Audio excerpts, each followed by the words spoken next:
Hello student, litre bird English school में आप सबका स्वागत है।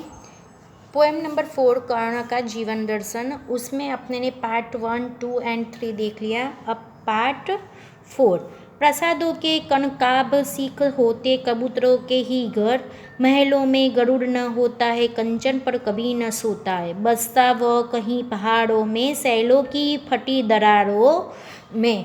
ये जो पंक्ति उसमें कहना चाहते हैं कि सोने जैसी चमक दमक वाले राजमहलों की चोटियाँ कबूतरों से ही बनी रहती है, यानी जहाँ पे ऊंची चट्टान होती है वहाँ पे कबूतरे बैठते हैं। गरुड़ पक्षी कभी महल में नहीं होता, यानी गरुड़ जो होता है वो कभी महलों में नहीं होता है।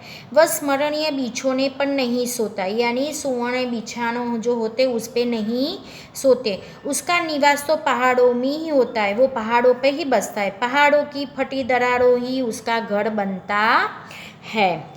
5 नंबर, होकर समृद्धि सुख के अधीन मानव होता नित तपक्षीण, सत्ता किरीट मणिमय आसन करते मनुष्य का तेज हरण, नर विभव हेतु ललचाता है पर वही मनुष्य को खाता है।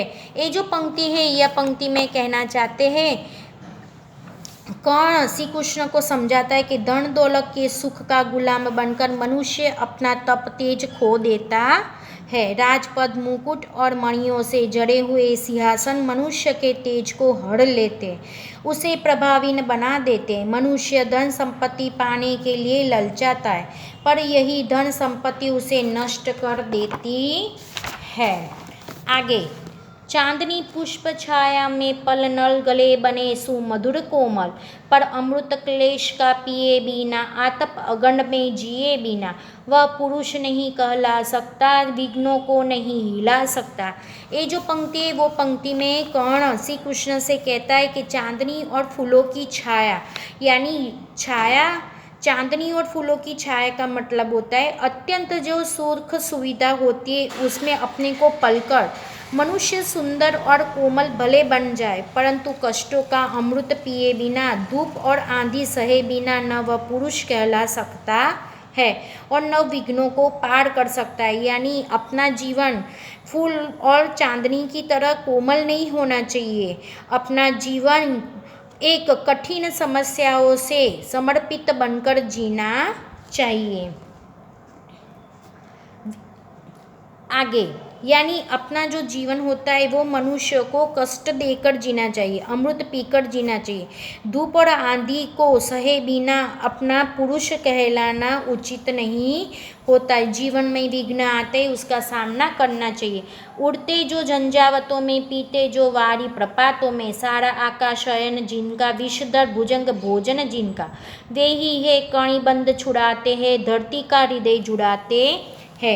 ये जो पंक्ति उसमें कहना चाहते हैं कि जो आंधी तूफानों में उड़ते, जड़ों का पानी पीते, सारा आकाश जिनका घर है और विषोले सांप की जिनका भोजन है, ऐसे गरुड़ ही सांप के बंधन से छुटकारा दिलाते हैं, यानी इन गरुड़ ही सांप को मारता है और धरती के हृदय को शीतलता देता है।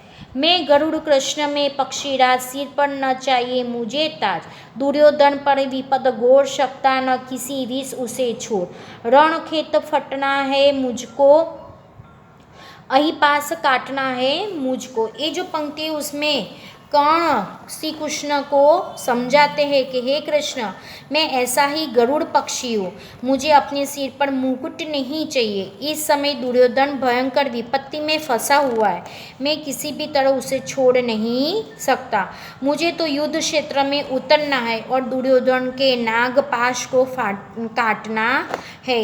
यानी इस कविता में यह कहना चाहते हैं कि जब मुसीबत थी तब दुर्योधन ने कर्ण का साथ दिया, कोई कर्ण के बुलाना नहीं चाहता था, कर्ण का साथ देना नहीं चाहता था, सब उसका अपमान करते थे, मगर दुर्योधन ने कर्ण का साथ दिया, उसको राजमहल में राज सिंहासन पर बिठाया, उसको अपना मित्र बनाया।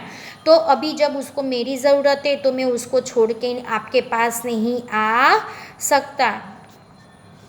आपको शब्दार्थ स्वाध्याय में एक्सरसाइज नंबर 1, 2, 3 में आपको एक काव्य पंक्ति का जो भावार्थ है वो आपको समझाने का है, और पीछे एक्सरसाइज नंबर 3 में 2 नंबर है, आपको ये होमवर्क करने का है। Thank you student, take care, आभार।